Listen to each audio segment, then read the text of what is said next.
Selamat pagi Bapak Ibu yang terhormat dan teman-teman lainnya yang berbahagia. Pertama-tama marilah kita panjatkan puji syukur karena telah diberikan rahmat kesehatan dan keselamatan sehingga kita dapat berkumpul di hari ini. Adapun yang akan kita bahas pada hari ini adalah mengenai arsitek dan atau pematung. Kedua profesi yang serupa tapi tidak sama ini sedang dibicarakan berkaitan dengan isu karya arsitektur yang dirancang oleh bukan profesi arsitek. Apakah seorang profesi pematung dapat dikatakan menghasilkan sebuah karya arsitektur atau dapatkah sebuah karya arsitektur itu dirancang oleh profesi lain selain arsitek? Perkenalkan, nama saya Willy Indrawan yang akan bertugas sebagai moderator pada hari ini. Untuk itu, kita sudah mengundang Bapak Bayu Dharma Kusuma selaku perwakilan kelompok seniman, Bapak Brian Putra Parsada Sinaga selaku perwakilan kelompok arsitek, Bapak Ferian Pradipta selaku perwakilan budayawan atau pemerhati budaya, dan Ibu Stefani Prima Astuti selaku perwakilan unsur pemerintah atau pembuat budaya. Baik, kita langsung saja ke Bapak Brian selaku perwakilan kelompok arsitek. Bapak Brian, menurut Anda, apakah sebuah karya arsitektur itu bisa dirancang oleh profesi lain selain arsitek? Silakan, Bapak Brian. Terima kasih atas kesempatannya. Menurut saya, karya arsitektur perlu untuk dibuat oleh seorang arsitek, sehingga tidak bisa dibuat oleh profesi lain. Karena seorang arsitek merupakan profesi yang sudah melewati pendidikan sebelumnya, seperti S1, kemudian mendapatkan surat keterampilan, kemudian teregistrasi dan memiliki SRA, sehingga sudah teregistrasi dan berlisensi. Dengan demikian, desain arsitektur yang dibuat oleh arsitek merupakan produk praktik profesi arsitek yang memiliki konsekuensi hukum. Karena jika terjadi apapun, ada yang salah terhadap struktur atau desain tersebut, maka sebagai arsitek yang mendesain wajib untuk bertanggung jawab akan desain yang dibuatnya. Sehingga menurut saya seniman yang mungkin lisensi profesinya berbeda, cara berlakunya dari profesi arsitek, tidak memiliki atau tidak bisa mempertanggungjawabkan desain arsitektur seperti yang bisa dilakukan oleh profesi arsitek. Menurut Bapak Brian, karya arsitektur itu seperti apa ya?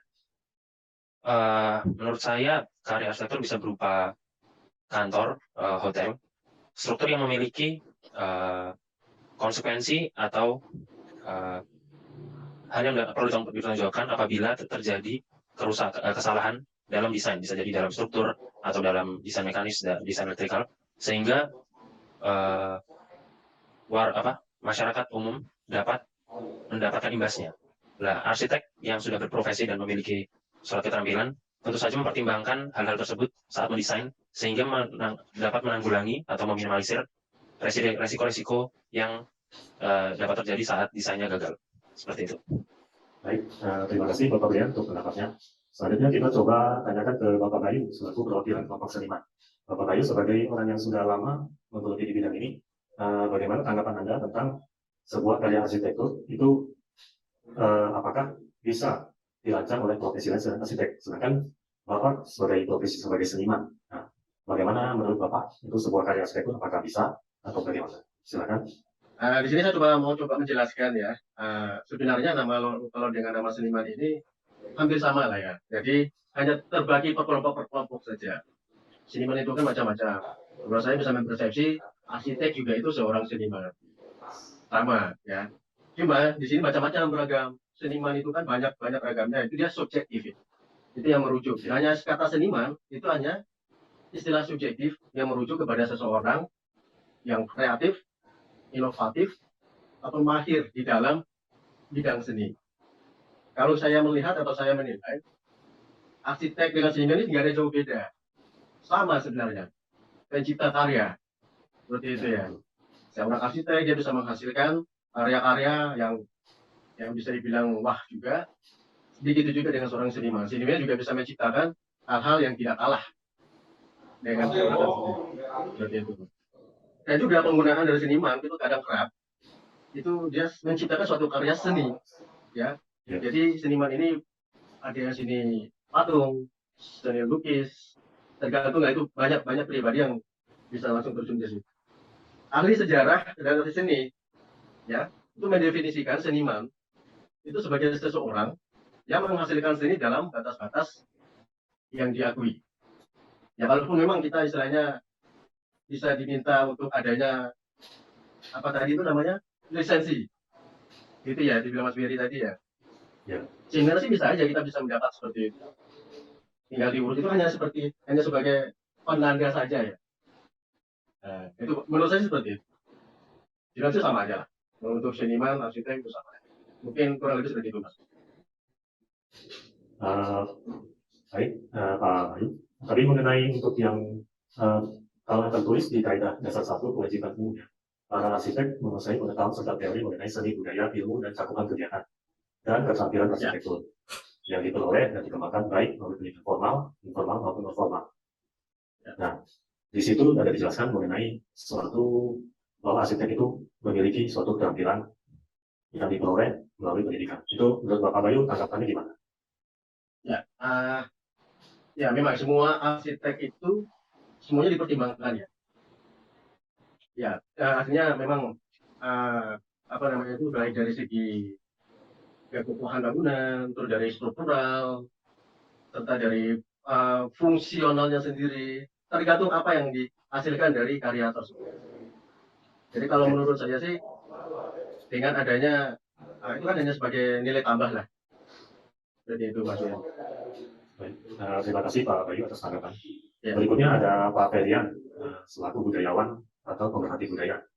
Bapak Ferian, menurut Bapak sebagai orang yang memperhatikan kebudayaan, menurut Bapak seni itu dan arsitektur apakah ada hal yang perlu Bapak tambahkan atau bagaimana? Silakan Pak. Ya, terima kasih untuk kesempatannya. Sebagai budayawan, menurut saya sebuah bangunan itu nggak hanya memperhatikan mengenai aspek bentuk maupun aspek yang mengenai estetika. Bangunan yang bagus bukan harus punya makna dan harus membawa budaya dari area yang di tempat di mana bangunan itu berada. Jadi misal IKN nanti di Kalimantan, kita juga harus memikirkan tentang budaya yang ada di situ. Jadi nantinya IKN itu jadi pusat dari budaya Indonesia. Walaupun Indonesia punya banyak suku budaya, cuman karena tempatnya nanti di Kalimantan, jadi harus menonjolkan budaya di daerah itu. Ya, baik. Terima kasih Pak Ferian. Terakhir ada Ibu Stefani, selaku perwakilan unsur pemerintah atau pembuat undang-undang. Tadi kita sudah mendengarkan pendapat dari 3 perwakilan, yaitu arsitek, seniman, dan budayawan. Menurut Ibu, adakah hal yang perlu dipertimbangkan untuk mengatasi isu-isu yang telah disebutkan tadi? Atau Ibu ada tambahan seperti apa? Tolong dijelaskan. Silakan Ibu Stefani. Kalau dalam berpraktik arsitektur di negara kita itu sudah diatur dalam Undang-Undang Nomor 6 Tahun 2017 tentang arsitek dan PP Nomor 15 Tahun 2021 tentang pelaksanaan Undang-Undang Nomor 6 2017. Jadi di situ sudah dijelaskan dengan jelas, dengan gamblang bahwa arsitek di sini adalah yang sudah terregistrasi dan berlisensi. Jadi sudah seharusnya yang bisa menghasilkan produk arsitektur yang sudah disebutkan Pak Brian tadi itu sudah seharusnya bertanggung jawab atau yang menjadi prinsipal arsiteknya itu adalah arsitek yang sudah berlisensi. Jika memang sebaiknya menggandeng budayawan dan seniman, itu sangat bisa dilakukan karena di Undang-Undang Nomor 6 itu juga sudah dijelaskan bahwa arsitek bisa menggandeng pihak-pihak lain, tapi sebagai penanggung jawabnya tetap harus arsitek yang sudah berlisensi. Begitu. Jadi untuk pihak-pihak lainnya hanya sebagai tim, lebih seperti itu ya. Oke, baik. Terima kasih atas penjelasannya Ibu. Dari pendapat dari Ibu Stefani, Bapak Bayu, Pak Brian, dan juga Pak Ferian dapat kita simpulkan bahwa untuk menjadi seorang arsitek itu bertanggung jawab secara moral kepada pengguna jasa. Dan seperti yang tertulis di Kaidah Tata Laku 3.102 itu terhadap pengguna jasa dan dirinya sendiri. Arsitek itu bertanggung jawab secara moral dan dasar hubungan arsitek dengan pengguna jasa adalah kepercayaan. Oleh karena itu, arsitek yang ingin menangani bidang yang bukan merupakan keahliannya harus menempuh pendidikan pelatihan tambahan atau dapat melibatkan konsultan lain yang memiliki keahlian yang dibutuhkan. Baik, terima kasih atas Bapak Ibu yang terhormat dan teman-teman sekalian yang telah studi berbagi sedikit pengalaman pada acara diskusi hari ini. Demikian presentasi dari kami kelompok 1.